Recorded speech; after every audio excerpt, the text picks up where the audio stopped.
Good day, I'm Stephen McHugh, and this is your JIS News for Friday, October 23. Hundreds of residents in communities around Barracks River, St. Mary, are benefiting from a new bridge that was constructed at a cost of over $34 million. The bridge was officially opened on Wednesday by Minister without portfolio in the Ministry of Economic Growth and Job Creation, Everald Warmington.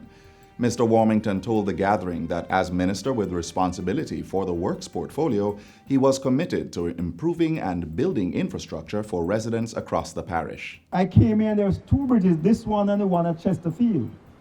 And I gave the undertaking, and I'm happy today that we're able to complete those two bridges to provide comfort and the facilities for the people in those communities. There are two bridges that I have to do before this term is over.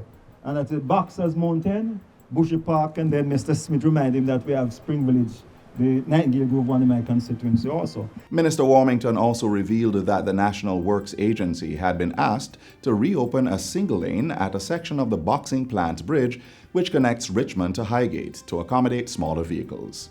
In the meantime, Cabinet has approved $321 million to correct soil slippage issues on the Covey Road in St. Mary. Minister Everald Warmington gave the update on Wednesday as he toured the roadway with senior officers from the National Works Agency, NWA. The funds were also approved in the secondary supplementary estimates. Minister Warmington said the design to correct the problem was in the works for some time, awaiting funds. So the work that he shows you here is something that we intend to start very, very early, to ensure that this problem doesn't occur again. He explained further that the work to solve the breakaway was not part of the contract to rehabilitate the Junction Main Road in the parish, and expressed confidence in the plan to end the continuous soil slippage. Meanwhile, the Director of Technical Services at the NWA, Roger Smith, reported that under the multi-million-dollar corrective project, a reinforcement concrete structure would be built to retain the embankment. It's a reinforced concrete retaining structure, which will be founded in a very competent rock formation, an igneous rock, which is at and below the river level. The river actually runs over it.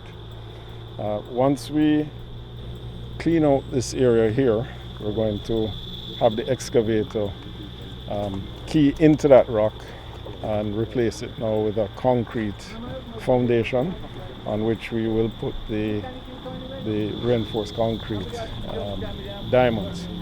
Those diamonds will be used to retain the embankment on which the road is to be finally constructed. Mr. Smith said drainage would also be added to the southern end of these works to take water from the nearby valley into the Wagwater River. 16 schools at the infant, primary, and junior high levels have been fitted with internet service equipment, allowing them better access to educational broadcasts coordinated by the Ministry of Education. The schools that have benefited so far are spread across Clarendon, St. Anne, St. Catherine, St. James, St. Mary, St. Thomas, Westmoreland, Kingston, and St. Andrew. They are among 100 of the neediest schools identified for priority attention, and the installation of equipment in all these institutions should be completed in another 2 to 3 weeks. This is part of the ministry's distance remote learning approach to help students receive their education through the provision of a diverse blend of learning opportunities and resources. These include television programs using the ministry's e-homeschool network and the PBCJ, as well as free air-to-time on TVJ, CVM, and JIS. In addition, lessons are being aired on various radio stations, and schools have been provided with a learning kit that comprises textbooks and worksheets.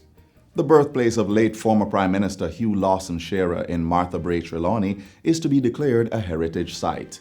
Additionally, the family house in the community in which he grew will be restored. Culture Minister Olivia Grange made the announcements during the recent National Heritage Week Thanksgiving church service at the William Knibb Memorial Baptist Church in Falmouth, Trelawney. She pointed out that Trelawney, which is currently celebrating 250 years as a parish, has contributed significantly to Jamaica's cultural diversity and development. In honor of 2 of its sports stars, the minister said Troy Primary School in the parish would very soon be renamed the Veronica Campbell Brown Primary School. Meanwhile, a life-size statue of decorated Jamaican Olympian Usain Bolt will be erected in the historic town of Falmouth. It is my pleasure to say to you this morning that his statue is ready to be erected here in the town in December, before the end of this year. And finally, the Jamaica Fire Brigade, JFB, will be using a virtual format to get the message of fire safety and prevention across the Jamaicans during Fire and Life Safety Awareness Week 2020. The week will be observed from October 25 to 31 under the theme Being Fire Safe While Socially Distant. Acting Assistant Commissioner and Officer in charge of the Fire Prevention Division, Emilio Ebanks, says it is important to continue reaching out to Jamaicans who are spending more time indoors due to the pandemic, as history has shown an increase in fires when more persons are at home. He says the brigade will be engaging the public through a slew of activities, utilizing traditional and social media. That has already started with the brigade's Instagram jingle and poster competitions, which closed on October 20. The JFB will also be hosting virtual university fora during the week and is undertaking the strategic placement of fire safety messages in traditional media outlets to reach students learning at home and online. Mr. Ebanks was speaking at a JIS think tank on Thursday. And that's it for JIS News Today. I'm Stephen McHugh. Thanks for watching.